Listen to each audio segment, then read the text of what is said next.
Jay Wilson back with another vlog. I hope everybody is having a prosperous 2018. I hope y'all creating your dopest content. I hope you're building relationships, networking, doing all of the above to further, your careers in the directions that you want them to go. I have 5 ways. 1, 2, 3, 4. 5 ways. 5 ways to get paid clients. That's for graphic designers, videographers, photographers, anybody. 5 ways to get paid clients. I'm gonna tell you exactly how I did it. To me, honestly, the number one way is do free work. Do free work. Free work. Yes, do free work. It just depends. I mean, if you have people in your area with nice audiences that could potentially help boost your audience, doing a couple of free projects for them to help build your audience, that wouldn't hurt. That's really number one key. And a lot of people are afraid to do free work, but to me, free work is the most expensive, to be honest, because I've gotten into some nice positions just doing a couple of free projects,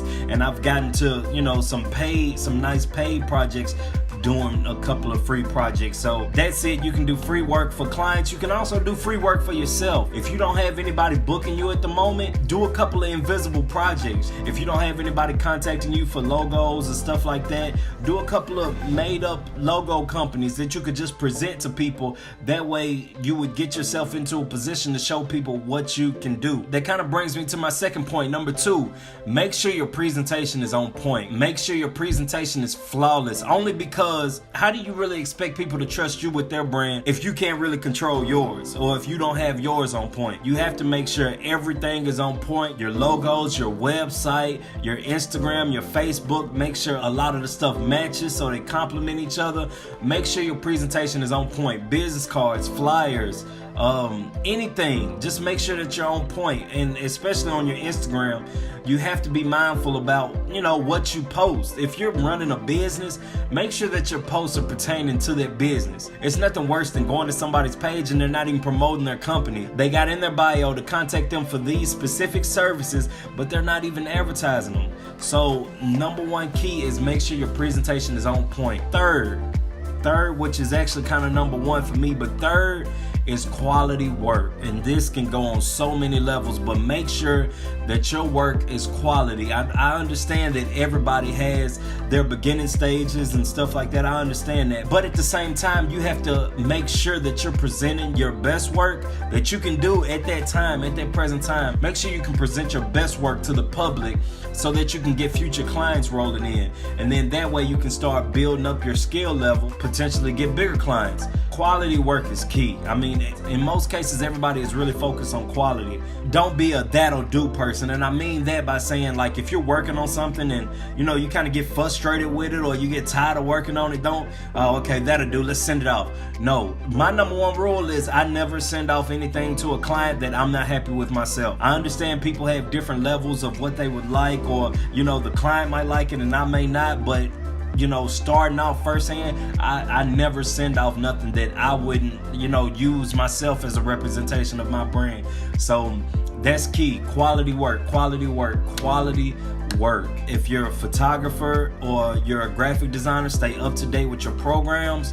Photoshop, Lightroom, Premiere, videographers, stay up to date with your program so you can provide, stay on the level of everybody else and provide your best content to your clients. Number four, whatever your platform is for promotion, whether it be Facebook, Instagram, your website, make sure you're promoting and posting consistently. People like to see new work. People like to see that you're working. People like to see the process. People that are following your brand, it's nice for them to see that you're constantly doing new work, that you're constantly uploading, that you're just staying consistent with it. Number five, use all platforms. Facebook, Instagram, use tag words. The tag words are most important. You can go anywhere. You can go on Instagram and go to tags and just tag the city that you're in and just follow and contact the people that have the tags that's in your city. You know, like Atlanta, I would do Atlanta hairstylists. I would do Atlanta photographers to network with other photographers. That kind of goes on with building relationships. I'll do another vlog about that, but that goes on with building relationships. That goes a long way. It also feeds into control your following. That's the number one thing that I preach to everybody is control your following. If you're an artist, you need to be following DJs and promoters. If you're a photographer, you need to be following other photographers for collaborations. You need to be following makeup artists. You need to be following, you know, videographers for potential behind the scenes footage for everything. You need to be, you know, constantly looking for specific clients that, you know, would help build your brand, or you can help build their brand. That right there is 5 ways that you can get paid clients. And you know, all of that still goes on to hard work and just continue to put quality content out. And you know, that's really how it goes. 5 ways. If any of this content was helpful for any up and coming creatives, videographers, photographers, graphic designers, anybody, please share it, like it, and you know, if you can, please press that subscribe button, and I will see y'all next time. Thank you.